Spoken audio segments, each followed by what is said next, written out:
Hi all and welcome to Liquid Earth.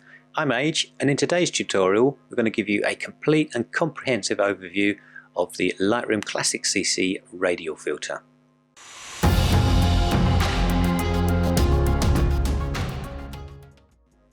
Now I'm a family and event photographer and I shoot a lot of weddings. Down the bottom here we've got some wedding images that we'll apply the filter to, but I also absolutely love landscapes, and here's a few landscapes that we'll also use in this tutorial. Let's start with the first image, which is the bean in Chicago.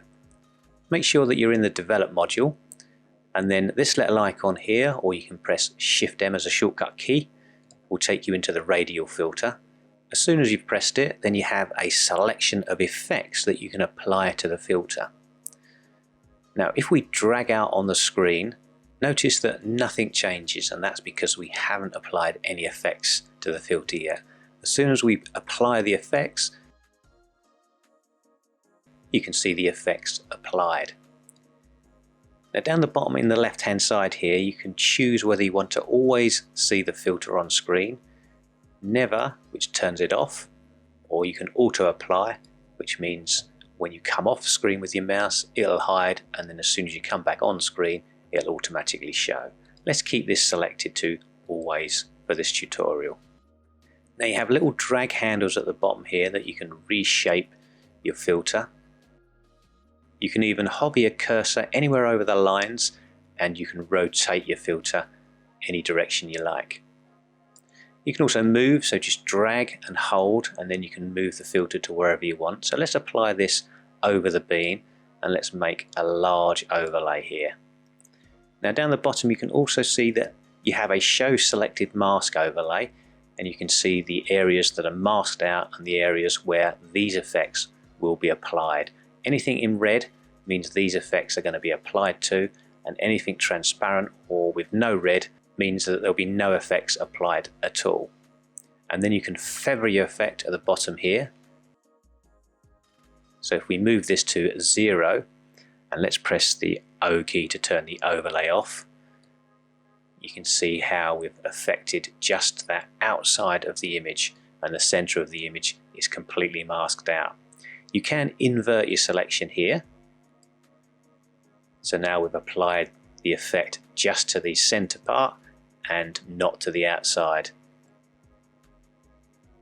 It's completely non-destructive, so you can choose to apply more or less effects once you've added your filter. So let's feather this off. If I double click on the feather, we'll go back into the center, and let's press the invert again so that we start where we want it to. So I'm going to apply a little bit of exposure, and I'm going to take that down to around about 1.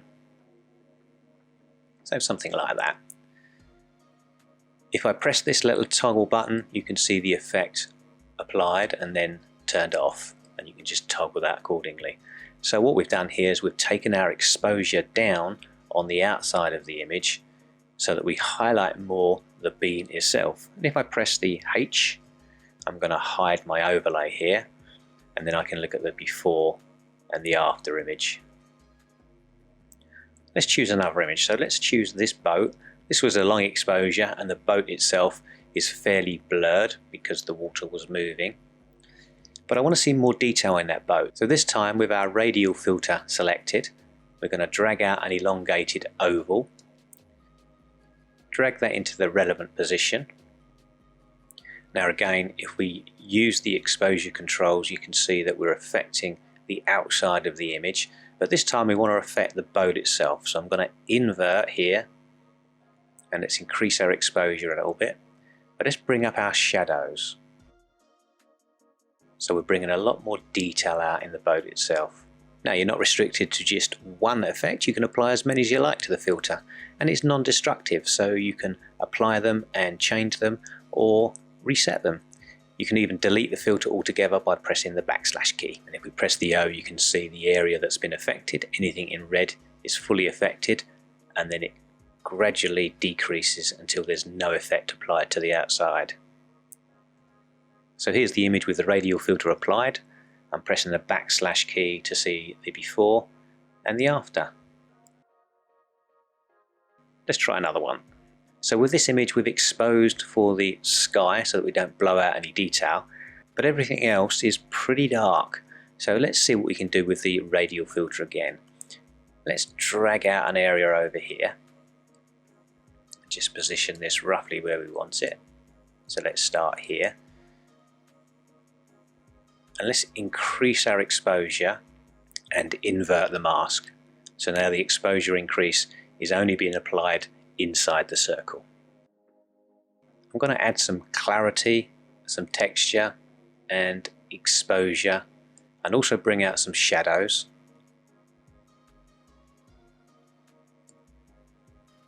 And now let's have a look at the before and after. So here's the before image and here's the after. Now if I wanted, I can go further here and I can erase some of the areas on the outside that I may not want.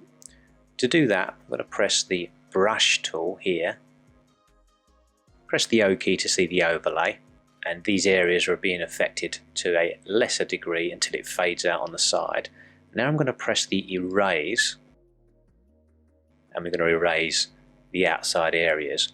But we don't want to affect the building itself, so make sure that auto mask is set, and then if I increase the size of my brush, I can overlap without going into the building itself. That does a fairly good job of auto masking out.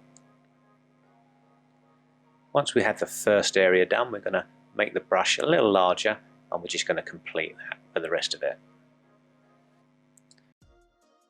So let's increase the size of our brush now. Just erase the rest of the mask out here. That comes smaller to get the details in here. Press the auto mask off again if you want to make sure that it's not auto masking some of the cloud area out, but make sure that you don't overlap the image when the auto mask is set to off. Otherwise you're going to erase part of that as well. Just pressing the Command Z to come back out. So that was a fairly quick job. Let's press the O, and now we've just applied the effects to the building itself, and with a little bit of the foreground, but we've erased the effect from the sky area. Let's see the before and the after. Press enter, that's going to apply the filter, and then you're back into your normal panels. And if you want to make any further adjustments to the image itself, you can. So let's increase our shadows for the rest of the image, just to bring up a little bit of detail here. Nice and subtle. There you go, final before and after. Let's move over to this image here.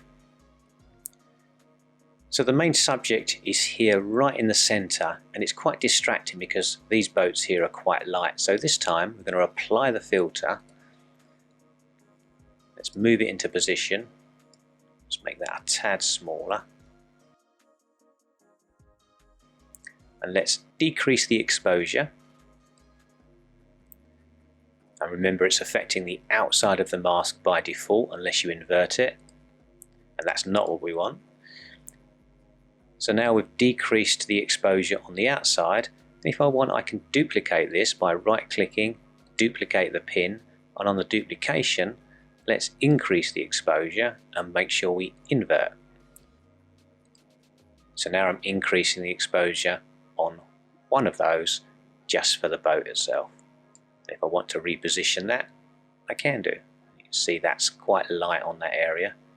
So we've just affected that area. And if you want to reapply any adjustments to the underlying pin, you can just select that pin and make any further adjustments. Now let's look at the before and the after. Let's swap over to a wedding photograph. So this one, the focus of the image is on the bride's father, who was quite emotional at this time. The bride's mother is a little darker, and now these are the two people that I want to really emphasize with the radial filter. So I'm going to draw a radial filter around the gentleman here, reposition that, and I'm going to decrease the exposure so that it affects the outside of the image, and here the gentleman is still exposed as the original. I'm going to duplicate this pin, move the duplicate version over the bride's mother. This time I'm going to invert the mask and I'm going to increase the exposure so that we bring her up to roughly a similar exposure level to the gentleman here. And let's press H just to hide that overlay and see the before and the after. So everything else is darkened down and we've brought the exposure up of the bride's mother. In this example, let's take our temperature down a little bit first of all. I'm going to decrease the exposure so that all of the surroundings are fairly dark. Now remember to press the enter to come back out of the mask to make any global adjustments. So that's darkened down the exterior, but it's also darkened down our subject, so that's where the radial filter comes into effect. We're going to position the filter here and we're going to increase the exposure and invert the mask. So now we've added some exposure around the bride's father. Let's duplicate that. Move the duplication over the bride, duplicate it again, over the groom, and let's do one more and we'll do this over the best man, and perhaps for that one we'll increase the exposure even further. And now if I press the before and the after, you can see we've completely transformed the image.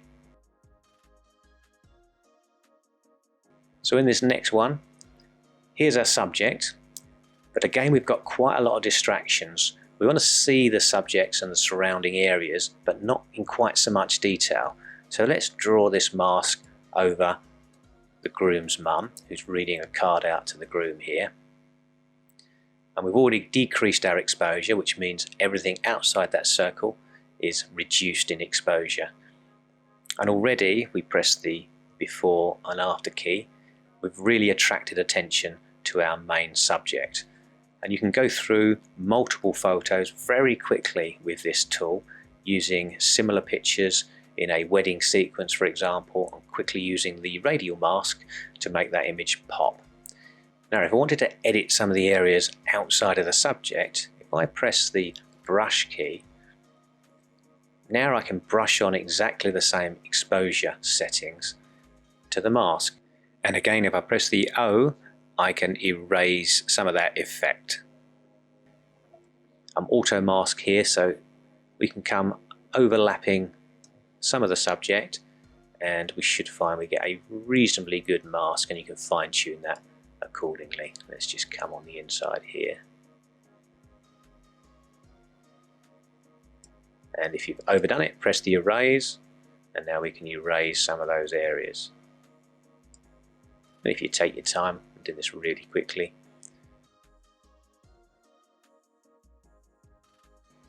you can get a great effect on here.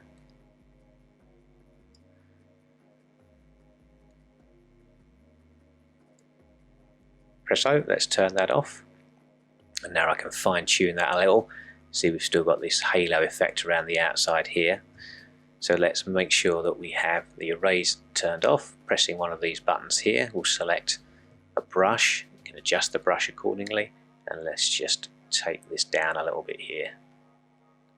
Again, we've got the auto mask pressed, so it's masking the area out, and then we've missed a lot of this area here, so let's turn the auto mask off and just apply that effect to the rest of the image. And there's a very rough edit for you, but we can see the before and the after and how we can quickly transform an image.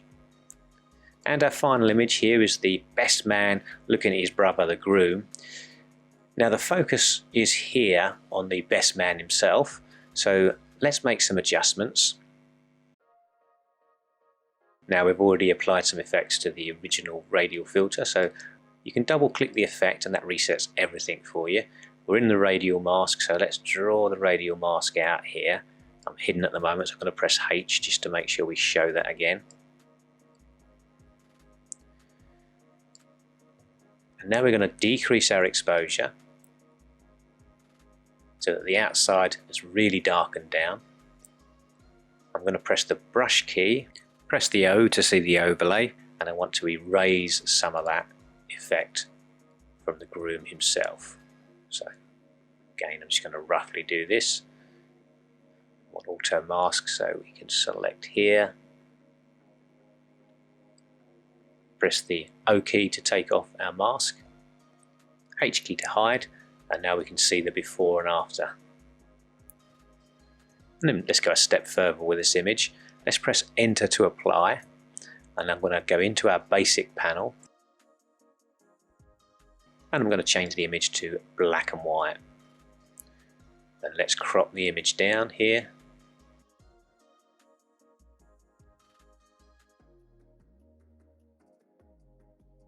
And see the before and the after.